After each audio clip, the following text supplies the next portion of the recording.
नमस्कार दोस्तों, आप सभी का एक बार फिर से स्वागत है हमारे चैनल जतिन लाइफस्टाइल में। आज सुनते हैं पौष महीने में सुने जाने वाली चौथ माता की कहानी। किसी गांव में एक सेठ सेठानी जी रहते थे। उनके एक बेटा और एक बहू थी। उनकी बहू का नेम था कि वह पहले सबको भोजन कराती, उसके बाद स्वयं भोजन खाती। उनकी एक पड़ोसन जो रोज उनके घर आती और रोज ही यह पूछती कि आज तुम्हारे घर पर क्या बना है, और बहू रोज उससे यही कहती कि ठंडो बासी भोजन। एक दिन बहू ने बहुत सारे पकवान बनाए थे। सब लोग खाना खाने बैठे तो उसके पति ने विचार किया कि देखते हैं आज पड़ोसन आती हैं और पूछती हैं कि तुम्हारे घर क्या बना है, तो ये क्या जवाब देती हैं। घर के सभी लोगों ने एक साथ बैठकर भोजन कर लिया। आज भी वह पड़ोसन आई और उस पड़ोसन ने पूछा कि आज तुम्हारे घर पर क्या बना है, तो बहू ने फिर उससे कहा ठंडो बासी। तब सेठ के लड़के ने सोचा, हो ना हो कोई बात जरूर है जिसे मेरी पत्नी पड़ोसन से ऐसा कहती है। उसने अपनी पत्नी से पूछा कि तुम रोज पड़ोसन से ऐसा क्यों कहती हो कि ठंडो बासी खाया, जबकि आज तो हम सब ने एक साथ बैठकर कई तरह के पकवान खाए हैं। तब उसकी पत्नी ने कहा कि हम लोग जो भी खा रहे हैं वो अपने बाप दादा की कमाई है। जिस दिन आप कमा कर लाओगे उस दिन मैं समझूंगी कि ताज़ा भोजन कर रहे हैं। फिर लड़के ने अपनी पत्नी की बातों पर विचार किया और उसने अपनी माँ से कहा, माँ मैं बड़े शहर में कोई कमाई करने जा रहा हूँ। तब उसकी माँ ने कहा, बेटा हमारे पास तो कितना धन है, फिर तुम क्यों शहर जाना चाहते हो। माँ के मना करने पर भी बेटे ने स्वयं कमाने का दृढ़ निश्चय कर लिया और जाते समय पत्नी से कहा कि मैं जब तक कमाकर बहुत सा धन लेकर ना आऊं, तुम चूल्हे की आग मत बुझने देना। एक दिन चूल्हे की आग बुझ गई तो वह मन ही मन घबराने लगी, कहीं मेरे पति संकट में तो नहीं है।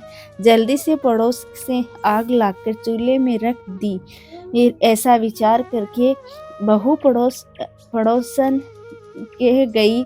वहां पड़ोसन चौथ माता का व्रत पूजन कर रही थी। पड़ोसन ने कहा, थोड़ी देर में आकर आग ले जाना। तब बहू ने पड़ोसन से पूछा कि आप क्या कर रही हैं। तब पड़ोसन ने कहा, मैं चौथ माता का व्रत कर रही हूँ। बहू ने कहा, आप ये व्रत क्यों करती हैं, इससे क्या मिलता है। तब पड़ोसन ने बहू को बताया, चौथ माता के इस व्रत को करने से धन लक्ष्मी मिलती हैं और अपनी सभी मनोकामनाएं पूर्ण होती हैं।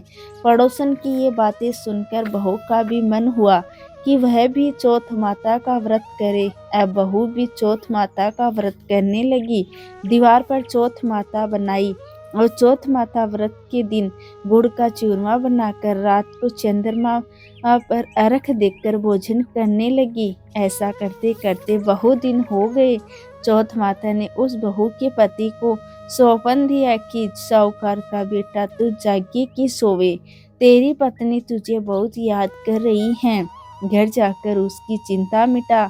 तब साहूकार के बेटे ने कहा कि मैं अभी कैसे जा सकता हूँ, अभी तो मेरा हिसाब किताब बाकी है, एक बार हिसाब किताब चुकता हो जाए तो मैं जाऊं। तब माता ने कहा, तू दुकान खोलकर बैठ जा, तेरा हिसाब किताब चुक जाएगा। अब तो चौथ माता ने जैसा कहा था वैसा ही हुआ। उसने घर जाने की तैयारी की और गाड़ी भरकर धन दौलत लेकर निकल दिया। रास्ते में एक बड़ा सा काला नाग फन फैलाए बैठ गया और साहूकार के लड़के से कहने लगा, आज तो मैं तुझे डसूंगा, छोड़ूंगा नहीं, आज तेरी आयु पूरी हो गई है। तब सेठ के लड़के ने कहा, आज चौथ माता ने मुझे सपना दिया है तो मैं अपनी पत्नी से मिलने अपने घर जा रहा हूँ। वहाँ मेरी पत्नी खूब चिंता कर रही हैं, मैं उससे मिलकर जरूर आऊँगा। नाग ने कहा, तुम सफल पूर्वक घर जाओ, मैं तुम्हें जाने दूंगा, और तुम लौट कर नहीं आए तो मैं तुम्हारे घर आकर तुम्हें ढस लूंगा। इस प्रकार सर्प को वचन देकर वह घर पहुंच गया। वहां सभी ने हंसी खुशी उसका स्वागत किया और सब लोग भोजन करने बैठ गए।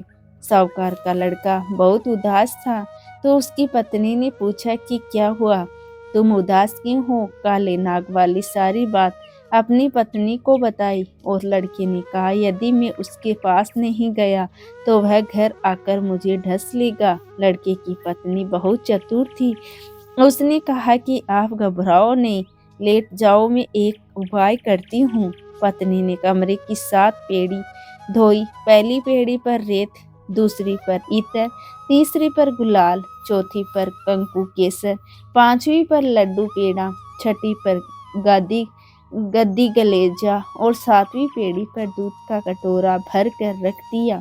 इस प्रकार वह 7वीं पेड़ी सजाकर बैठ गई। आधी रात होते ही नाग आकर पेड़ी पर चढ़ने लगा। पहली सीढ़ी पर रेत पर लौट गया और कहने लगा कि सेठ की बहू ने आराम तो बहुत दिया, पर वचनों से बंध कर आया हूँ, तो मैं उस लड़के को डसूंगा जरूर। इस प्रकार 7 पेड़ियों पर नाग आराम करता हुआ और कहता हुआ कि डसूंगा जरूर कमरे में जाने ही वाला था कि चौथ माता ने विचार किया कि अगर मैं इसे नहीं बचाऊंगी तो संसार में धर्म कर्म व्रत पूजन कौन मानेगा, कौन पूजा करेगा। अब तो गणेश जी, चंद्रमा जी और चौथ माता ने उसे बचाने का विचार किया। चंद्रमा जी ने उजाला दिया, चौथ माता ढाल बनी और गणेश जी ने तलवार लेकर नाग को मार दिया और ढाल से ढक दिया। अब बहू थकी हारी सो गई। सुबह हुई तो लोग बेटे से मिलने आए, परंतु बेटा बहू तो उठे ही नहीं। बहुत देर हो गई तो माँ उन्हें उठाने गई। माँ ने 7 पेड़ियां पर जो कुछ देखा तो वह बहुत घबरा गई और बेटा बहू को आवाज लगाने लगी।